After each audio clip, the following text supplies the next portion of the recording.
వి gold trusted gold buyers మీరు తాకట్టు పెట్టిన బంగారాన్ని విడిపించి ఈ రోజు ఉన్న మార్కెట్ ధరకు కొనబడను.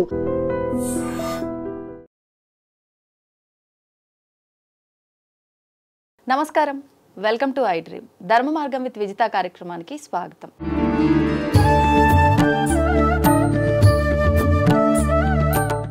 ప్రస్తుతం మనతో పాటు ఉన్నారు శ్రీ శ్రీ శ్రీ ఆనంద శివకామేశ్వరి ఆశ్రమ వ్యవస్థాపకులు శివకామేశ్వరి ఆనందమయ్య అమ్మగారు. ఇప్పుడు వారితో మాట్లాడి మరిన్ని విషయాలు తెలుసుకునే ప్రయత్నం చేద్దాం.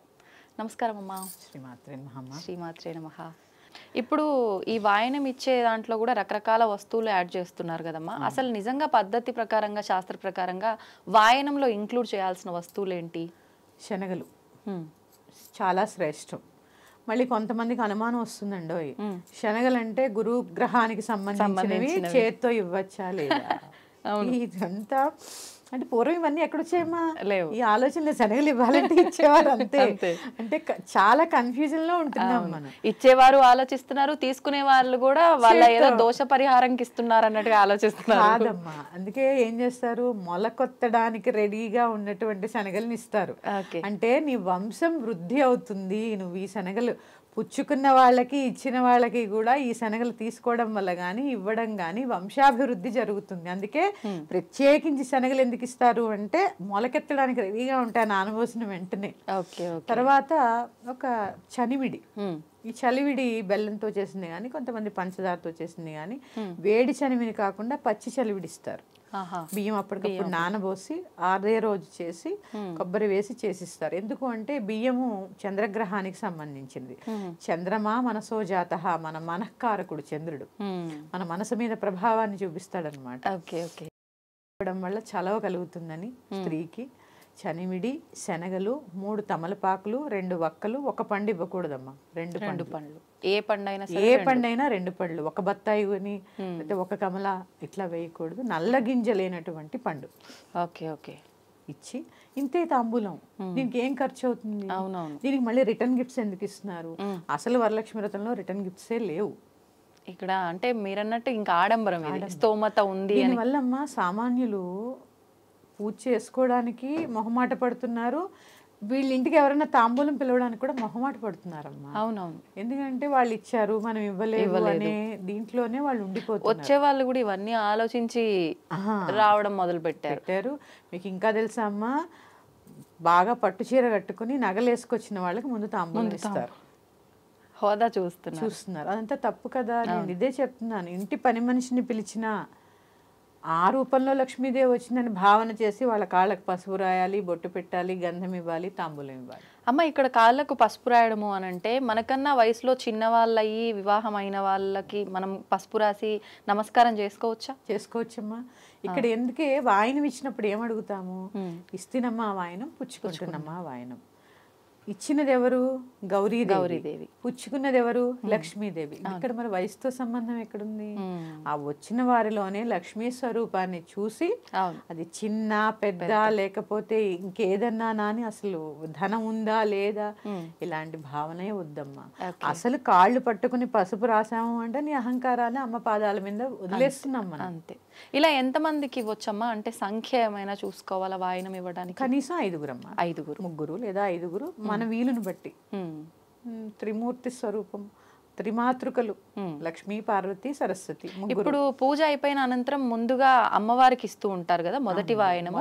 అది లెక్క పెట్టుకునే 5 అమ్మవారికి ఇచ్చింది కాకుండా 5. తల్లి ఉంటే తల్లి వాయనం అని ఇస్తూ ఉంటారు కొంతమంది. ఇట్లా అది ఇచ్చినా కూడా అమ్మవారి వాయనము ఒక ముత్తైదువుని పిలిచి వారికి భోజనం పెట్టి వారికి ఇస్తూ ఉంటారు. అది వారి ఇంటి సాంప్రదాయాన్ని బట్టి. ఏదైనా కూడా ఆడంబరం లేకుండా ప్రశాంతంగా. దీంట్లో ఇంకా చెప్పుకోవాల్సింది నివేదనలు 27 రకాలు, 54 రకాలు. అసలు ఈ అంతు పంతు లేకుండా పోతుంది. ఏం అవసరం లేదు. క్షీరాన్నం వండి నైవేద్యం చేయండి చాలు. అన్నం పప్పు కూర ఎలాగా వండుకుంటాం కదా, దానితో పాటు కాస్త పరవాన్నం వండండి, నీళ్లు కలపకుండా పాలతో చేయండి. అలా అంటే పాలవాడు పోసేటప్పుడు నీళ్ళు కలుపుతాడు, అది వాడి కర్మ. మన దగ్గరకు వచ్చిన మనం పాలనే కలపలేదు కదా, వాడి కర్మ. మనం ఏం చేయలేం కలిపితే. మనం మాత్రం పాలనే చేద్దాం. ఇప్పుడు అందుకే లలితా అష్టోత్తరంలో భావన మాత్ర సంతుష్ట హృదయాయ నమః అని ఉంటుంది. ఎందుకు భావనే ముఖ్యం కాబట్టి భావనతోటే ఆవిడ సంతృప్తి చెందుతుందట. అందుకని ఇవన్నీ కూడా ఏంటి, నువ్వు కావాలని చేసుకుంటున్నవి అంతే. దాంట్లో అందుకే సంకల్పంలో ఏం చెప్తారు తెలుసా, సంభవద్భిద్రవ్యై సంభవద్భిత్ పదార్థై సంభవతా నియమేన, ఏదైతే ఉందో అదే అదే. మళ్ళీ పూజాఖర్లో ఏం చెప్తారు, మంత్రహీనం, క్రియాహీనం, భక్తిహీనం, శ్రద్ధాహీనం, ద్రవ్యహీనం, ఇవన్నీ చెప్తాం కదా. మరి ఇంత వెసులుబాటు కల్పిస్తుంటే ఇది లేదు అది లేదని ఇంకా బాధ ఎందుకమ్మా? అంతే. అలిసిపోకుండా భక్తి ప్రాధాన్యము, భక్తిగా పూజ చేసుకోండి. పట్టు చీర పెట్టాలని లేదు, ఉన్న చక్కగా ఉతికిన వస్త్రం ఒక కాటన్ చీర కట్టుకోండి. వద్దంటారు ఎవరైనా? ఎంత హుందాగా ఉంటారు. కానీ అమ్మ వ్రతాలకి హోమాలకి ఇలాంటి వాటికి ప్రత్యేకించి నూతన వస్త్రమే ధరించాలని ఉంది శాస్త్రాల్లో అంటారు కదా. ఏమీ లేదమ్మా, ఉతికి ఆరవేసినటువంటి చిరగనటువంటి శుభ్రమైన వస్త్రములు కొత్తవి కట్టుకోవాలని ఎక్కడా లేదు. అసలు కొత్తవి పసుపు బొట్టు పెట్టకుండా కూడా పనికిరావు. అవునవును, పసుపు దానికి పెడితేనే కదా నూతన వస్త్రాలు కట్టగలం. అంతే. ఎలా ఏం లేదమ్మా, ప్రతిసారి కొత్తవి కొనుక్కోవాలని కూడా ఏం లేదు. మన స్త్రీని కాబట్టి వరలక్ష్మి వ్రతం సౌభాగ్యంతో కూడుకున్నది. భర్తలు కూడా ఏం చేస్తారంటే, ఇంటి లక్ష్మి కదండి, గృహలక్ష్మి కదా, ఆ గృహలక్ష్మికి ఏదో చిన్న చీర, ఏదో చిన్న బంగారు కాసు, అది ఏమవుతుంది, గృహలక్ష్మికి ఇవి కొనివ్వడం వల్ల నీ ఇంట లక్ష్మి వృద్ధి అవుతుంది. ఇప్పుడు ఈ కాసు కూడా అంటే మన స్తోమతను బట్టేనా? అంతేమ్మా, అంతే. అర గ్రాము, పావు గ్రాములో కూడా ఇప్పుడు కాసులు వస్తున్నాయి, ఎందుకంటే బంగారం రేటు లేదు. ఇవేమీ కొనుక్కునే స్తోమత లేదు, ఏం పర్వాలా, ఒక చీర కొనుక్కొని చాలు. ఇప్పుడు ఒకసారి తీసుకున్నాం అనుకోండి కాసు, అదే ఎవ్రీ ఇయర్ అంటే కడిగేసి అట్లా కలశంలో అమ్మవారి లాగా భావించి వేసుకోవచ్చు, పెట్టుకోవచ్చు. ప్రతి సంవత్సరం అదే కొనాలని లేదు. కొందరు ఆనవాయితీ ఏం చేస్తారంటే అమ్మ, ఈ లక్ష్మీ కాసులన్నీ కొని కాసుల పేరు చేస్తూ ఉంటారు. అది ఆ మాల కింద అల్లిస్తూ ఉంటారు కదా, అది వారి వారి ఇష్టం, వారి వారి స్తోమత అంతే. నేను లేకపోతే కొనుక్కోవాల్సిన అవసరం లేదు. భగవంతుడు స్తోమత ఇస్తే ఏదో కొద్దిగా బంగారం కొనుక్కోవాలి. అసలు ఈ బంగారం శ్రావణ మాసంతో సంబంధం లేదు. శ్రావణ మాసంలో బంగారం కొనుక్కోవాలని ఎక్కడా లేదు. ఒక ధనత్రయోదశి నాడు. అవును, ఇప్పుడు మనం అలా చెప్పామంటే ఇప్పుడు ధనత్రయోదశి, అక్షయ తృతీయ నాడు కూడా బంగారం కొనుక్కోవాలని ఎక్కడా లేదు. ధనత్రయోదశి నాడు కూడా ఒక బంగారు వస్తువుని పెట్టి పూజ చేస్తారు. ఆ సందర్భం వచ్చినప్పుడు చెప్తున్నాం. ఇప్పుడైతే వరలక్ష్మి వ్రతం అనేది, ఇప్పుడు ఈ వాయినాల విషయానికి వస్తే అమ్మ, ప్రెగ్నెంట్ తో ఉన్న స్త్రీలకి వాయినం ఇయ్యొచ్చా? ఏ మంత్ నుంచి ఉన్నా పర్వాలేదు, అంటే 5th మంత్ దాటితే ఇవ్వకూడదు అని అంటుంటారు. 5th మంత్ దాటితే పూజలు చేయకూడదు. అది కూడా ఎందుకు, శిశువు పెరుగుతూ ఉంటారు కదమ్మా. ఈ మంత్రోచ్చారణ చేసినప్పుడు, ఒక పారాయణ చేసినప్పుడు గర్భం మీద ప్రెషర్ పడుతుంది. ఆ బిడ్డకి ఏదన్నా కొంచెము ఏదైనా రాకుండా చక్కగా క్షేమంగా ఉండడం కోసమే పూజ వద్దంటారు తప్ప, అదేదో భగవంతుడికి చేసేస్తే ఏదో అయిపోతుందని కాదు. తల్లి బిడ్డ క్షేమం కోసం మాత్రమే చెప్పబడింది ఇవన్నీ. వాయినం ఇవ్వకూడదని ఎక్కడా లేదు. ఇప్పుడు అమ్మ, ఈ వ్రతం జరిగే ప్రదేశంలోకి, ఇప్పుడు మీరు అన్నట్టుగా ఇందాక పుట్టింటి వారు అంటే అమ్మ అనుకోండి, ఏ పూజ చేసుకున్నా కూతురికి తన తల్లి కళ్ళ ముందు ఉండాలని ఉంటుంది. ఒకవేళ వాళ్ళ నాన్నగారు లేని పక్షంలో, అంటే తల్లి పూజ దగ్గరికి రావడానికి ఇబ్బంది పడే సందర్భాలు చాలా ఇళ్లలో చూస్తూ ఉంటాం. అంటే పూర్వ సువాసిని కాబట్టి పసుపు కుంకుమలతో జరిగే ఈ కార్యక్రమానికి రావద్దు అని కొంతమంది అనటం వల్ల ఏదో రకంగా ఇక్కడికి రావటం ఆపేస్తూ ఉంటారు. నిజంగా వాళ్ళు పూజ చూడటానికి కూడా అర్హత కోల్పోయినట్టేనా అమ్మ అలా ఉండటం వల్ల? ఏం లేదమ్మా, జీవితంలో ఇక భర్త లేకపోతే అన్ని లేనట్టేనా? ఫోన్ చేస్తున్నాంగా, ఫోన్ చేస్తున్నాం, టీవీ చూస్తున్నాం, ఎక్కడికైనా వెళ్తున్నాం, చుట్టాలతో ముచ్చట చెప్తున్నాం. అవును, ఇవన్నిటికీ పనికొచ్చిన తల్లి పూజకి ఎందుకు పనికిరాదు? పైగా వరలక్ష్మి వ్రతం అనేది దేనికి? పుత్ర పౌత్రాభివృద్ధి అర్థం చేసుకునేది. నీకు జన్మకి కారణమైన తల్లిని నువ్వు వద్దంటే నీ పిల్లలు నీకు అవసరం లేదా? నీ పిల్లలకు నువ్వు అవసరం లేదా? ఇదంతా చాలా అపోహమ్మా, అపోహ. ఇప్పుడు చిన్న వయసులో భర్త పోతారు, ఏం చేస్తారు వాళ్ళు? ఎన్ని బాధ్యతలు నెట్టుకుంటూ రావాలి అంటే ఇంక వాళ్ళు దేనికి పనికిరానట్టేనా? ఓ మూల కూర్చోవాలా? ఇదంతా ఒకప్పుడు సామాజిక పరిస్థితి వేరు, ఇప్పుడు వేరు. కాలాన్ని బట్టి కొన్ని ధర్మాలు మారుతూ ఉండాలి. మొదట్లో మారవలసిన ధర్మం ఇదే. భర్త లేనంత మాత్రాన స్త్రీ ఏమీ లేనట్టేనా? సతీ సహగమనం నుంచి మొదలు పెడితే, సతీ సహగమనం అనేది శాస్త్రాల్లో లేదు. ఎందుకు వచ్చిందో వచ్చింది, దాన్ని ఆపేశారా లేదా? అవును, ఇప్పుడు చిన్న చిన్న పిల్లలకి పెళ్లిళ్ళు చేసేవారు 8 సంవత్సరాలకి, అది తప్పని ఆపేశారా లేదా? మరి అవన్నీ ఆపినప్పుడు ఇదెందుకు ఆపరమ్మా? ఇదెందుకు ఆపరు? ఇది అంటే పసుపు కుంకుమ అనేది పంచమాంగళ్యములలో ఒకటి. అలాగే కుంకుమ ధారణ అనేది మనకి అన్నప్రాసన సమయంలో పెట్టిన కుంకుమ భర్తతో వచ్చేవి కాలిమెట్టలు మంగళసూత్రాలు అవి తీసేస్తున్నారుగా, బొట్టెందుకు తీసేయాలి? ఎందుకు తీయాలి? తీయాల్సిన అవసరం లేదు. మన జన్మ హక్కు బొట్టు. కానీ ఇప్పుడు ఇలా మాట్లాడితే అంటే ఏదో మనం మూర్ఖంగా మాట్లాడుతున్నాం అనే భావనతో చూస్తున్నారు కదమ్మా.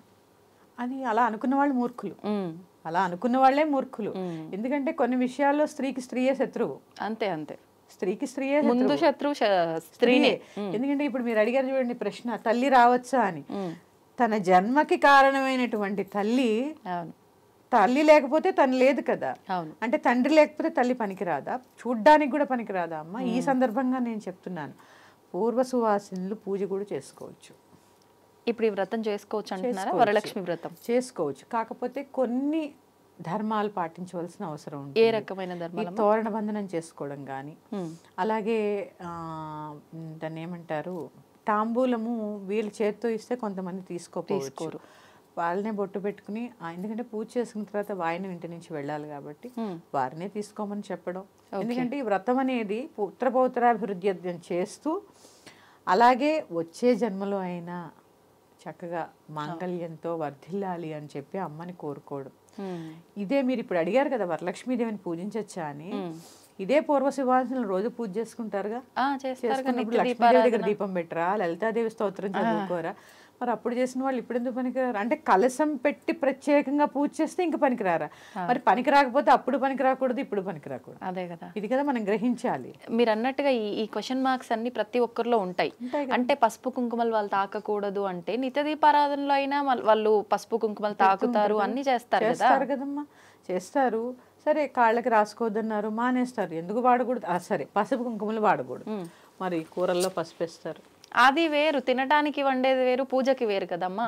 పసుపు ఎక్కడైనా హరిద్రం, ఎక్కడైనా హరిద్రమే కదమ్మా. అంటే ఏమవుతుందంటే అమ్మా, మూఢభక్తి మూఢ విశ్వాసాలు ఎక్కువైపోతున్నాయి. ఈ కన్ఫ్యూజన్లోనే ఈ అక్కర్లేని వస్తూ ఉన్నాయి. స్త్రీని గౌరవించడం నేర్చుకోవాలి ముందు.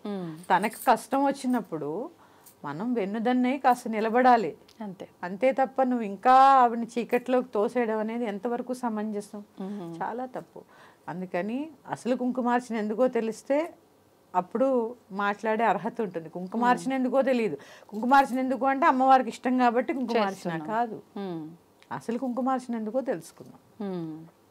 ఇలా చెప్పుకుంటూ వెళ్తే అమ్మ చాలా ఉంటాయి. పూర్వ సువాసినులు పూజ చూడకూడదని కానీ, వాళ్ళు అక్కడ ఉండకూడదని కానీ ఇలాంటివి ఏవీ లేవు. తల్లి ఇప్పుడు అంటే అమ్మ మీరు వాళ్ళు వ్రతమైనా చేసుకోవచ్చు, ఆ నియమాలు పాటిస్తూ మరి వాయనం తీసుకోవచ్చా? వాళ్ళు వాయనం ఇచ్చేవాళ్ళు వాళ్ళకి వాయనం ఇవ్వచ్చా? ఎవరు ఇవ్వరు కదమ్మా. ఇవ్వరు అంటే ఇవ్వచ్చమ్మా. ఎలా ఇవ్వాలి అంటే ఇచ్చేవాళ్ళు కూడా శనగలు, చనిమిడి ఇట్లాంటివి వేసి ఇస్తారు, కానీ తాంబూలం వేసి ప్రత్యేకంగా వారికి ఇవ్వరు.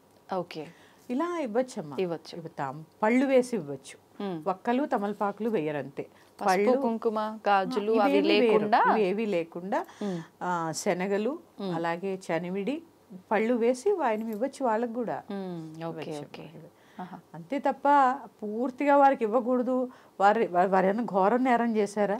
పాపం ఇంకా వాళ్ళు కూడా ఒక భావనలోకి వచ్చేసారు. అంటే వీళ్ళు ఇలా వేరు చేసినట్టు మాట్లాడే విధానాలన్నీ చూసిన తర్వాత వాళ్ళ మనసులో ఎలాంటి భావన అంటే, నిజంగా నేను గనక తీసుకున్నా, అన్నిట్లో నేను పార్టిసిపేట్ చేసినా, ఏదైనా జరగరాంది జరిగింది అంటే అంతా నా వల్లే, ఎందుకు నేను అట్లాంటప్పుడు దూరంగా ఉంటే సరిపోతుంది అనే భావన వీళ్ళలో కూడా వచ్చేస్తుంది ఆటోమేటిక్ గా. అవునమ్మా, అది వాస్తవం. కానీ ఇవన్నీ అపోహలు మాత్రమే. ఎందుకంటే జననీ జన్మభూమిశ్చ స్వర్గాదపి గరీయసి, తల్లిని మించిన దైవం కానీ, అంతే నువ్వు పుట్టిన ఊరు కానీ ఈ స్వర్గానికంటే గొప్పవని చెప్పారు. అలా శాస్త్రమే చెప్తున్నప్పుడు ఇలాంటి చిన్న చిన్న విషయాలకి ఈ తల్లిని అవమానించడం అనేది చాలా తప్పు. ఎందుకంటే మన జన్మకి కారణమైనటువంటి తల్లి భగవంతుడి కన్నా కూడా ఎక్కువ. నిజంగా పూజ చేస్తే ఇప్పుడు ఆ తల్లి ఆశీర్వాదం తీసుకోండి. నిండు మనసుతో ఆశీర్వదించేది తల్లి ఒక్కతే. వాస్తవం. ఇది గుర్తుపెట్టుకొని మెసలగలిగితే చాలా చాలా మంచిది. కొన్ని ఇవన్నీ కూడా సామాజిక రుగ్మతలమ్మా. అంతే, సామాజిక రుగ్మతలు. అవును. ఇప్పుడు నిత్య పూజలో చేసుకునే పూజ కలశం పెట్టి చేయకూడదా? అక్కడ లక్ష్మీదేవి, ఇక్కడ లక్ష్మీదేవి కదమ్మా. అంతే కదా. మారాల్సింది మనుషులు ఉంది. అంతే, మనుషులు మారితే వ్యవస్థ మారుతుంది. అంతే అంతే. ఇవన్నీ అంటే పూజ అనేది మొదలుపెట్టినప్పుడు చూడండి ఎన్ని అనుమానాలు. అవును. ఎందుకు అంటే మనకు ఆ భగవంతుడి పాదాల మీద సరైన దృష్టి లేకపోవడం. ఆ దృష్టి ఎప్పుడైతే ఉంటుందో ఇవన్నీ అసలు మనకు గుర్తురావు. ఎవరు వచ్చారు, ఎవరు వెళ్ళారు, ఎందుకు వచ్చారు. ఎందుకంటే సర్వవేళ సర్వావస్థలు ఎందు నీ మనస్సు ఆ పాదాలపై నిమగ్నమై ఉంటుంది. ఇవన్నీ లేకపోవడం వల్ల అంటే భక్తిలో ఇవన్నీ భయం అనేది నింపుతూ వస్తున్నాం స్లోగా. ఏమవుతుంది, భక్తి అనేది సైడ్ ట్రాక్ వెళ్ళిపోయి భయము అనేది మహావృక్షంలా అయిపోతుంది. భయము, వీళ్ళేమనుకుంటారో వాళ్ళేమనుకుంటారో అనే ఆలోచనలు. అవునమ్మా, ఇవన్నీ కూడా నేను చూస్తూ ఉంటాను. కొంతమంది కొన్ని వర్గాల వాళ్ళు వచ్చారనుకోండి, వాళ్ళకి కనీసం కూర్చోడానికి కుర్చీ వేరు. మరి నువ్వు అలాంటి వాడు పేరంటానికి ఎందుకు పిలవాలి? అంతే కదా. తాంబూలం తీసుకోవడానికి రా అని ఎందుకు చెప్పాలి? ఉంటుంది ఏదో మనసులో ఫీలింగ్, అంటే పక్కన వాళ్ళని ఒక రకంగా వాళ్ళని ఒక రకంగా చూస్తున్నట్టు తెలిసిపోతుంది అక్కడ. ఇప్పుడు భగవంతుడికి ఎక్కడమ్మా తేడా? అందుకే జంతువుల్లో కూడా ఆ భగవంతుడిని చూడండి. మనం సర్పాలకు పూజ చేస్తాం, సింహవాహనం అమ్మవారు, నందికి పూజ చేస్తాం. నంది అంటే ఎద్దు, ఎద్దుకు పూజ చేస్తాం, నందీశ్వరుడిని కొలుస్తాం. అవును, ఇట్లా చూసుకుంటూ వెళితే నెమలిని కొలుస్తాం. ఇవన్నీ చూసుకుంటూ వెళ్తే ఏంటి మనకు అవగాహన రావాల్సింది ఏంటి అంటే 86 లక్షల జీవరాశుల్లో కూడా ఉన్నది చైతన్య స్వరూపమైన భగవంతుడే, పరమాత్మే అంతే అని చెప్పడానికే ఉదాహరణలు ఈ పూజలు. అందుకే అసలు భక్తి అనే కోణాన్ని మనం ఎలా చూడగలిగితే భగవంతుడు అలా కనిపిస్తాడు. అంతే. వరలక్ష్మి వ్రతం అనేది ముందు నేను చెప్పేది ఏంటంటే నిరాడంబరంగా, భక్తిగా, శ్రద్ధగా, సంతోషంగా. అవును. ఇంకా ఆ రోజు వాదులాడుకోవడం కానీ కొట్లాడుకోవడం కానీ దీనివల్ల పని పెంచుకుంటారమ్మా. ఇక్కడ ఏమవుతుందంటే ఎన్ని రకాల వంటలు చేసినప్పుడు పని పెరిగిపోయి స్ట్రెస్ పెరుగుతుంది కదా. ఏమవుతుంది, అరుపులే అరిచేస్తుంటాం. వాళ్ళు వచ్చేస్తారు, వీళ్ళు వచ్చేస్తారు, అది సర్దుకోలేదు, ఇంకా పని అవ్వలేదు, ఇంకా పూజ స్టార్ట్ అవ్వలేదు అనుకుంటూ ఉంటాం. అందుకని దాన్ని ఎలా చేయాలో అలా చేసినప్పుడు ఇవన్నీ ఉండవు. అంతే. ఎలా చేసి అప్పుడే పరిపూర్ణమైనటువంటి భగవంతుడి అనుగ్రహం లభిస్తుంది. మరి యొక్క అంశంతో మీ ముందుకు వస్తాను. శ్రీమాత్రే నమః. స్వస్తి. ధన్యవాదాలమ్మా. తవ్వండి, తవ్వుతున్న శివలింగం సరే దాన్ని అట్లా కప్పేసేయండి, చూపించదండి. Krishna is there. మూర్తి పూజ కాదు, సాక్షాత్ బ్రజేంద్ర నందన భగవాన్ ఉన్నారు మూర్తిలో. ఏమీ ఆశించకుండా ఆరాధించే వాళ్ళు కూడా ఉన్నారా ప్రభుజీ? నిజమైన భక్తి అంటే మనకు తెలియదు కాబట్టి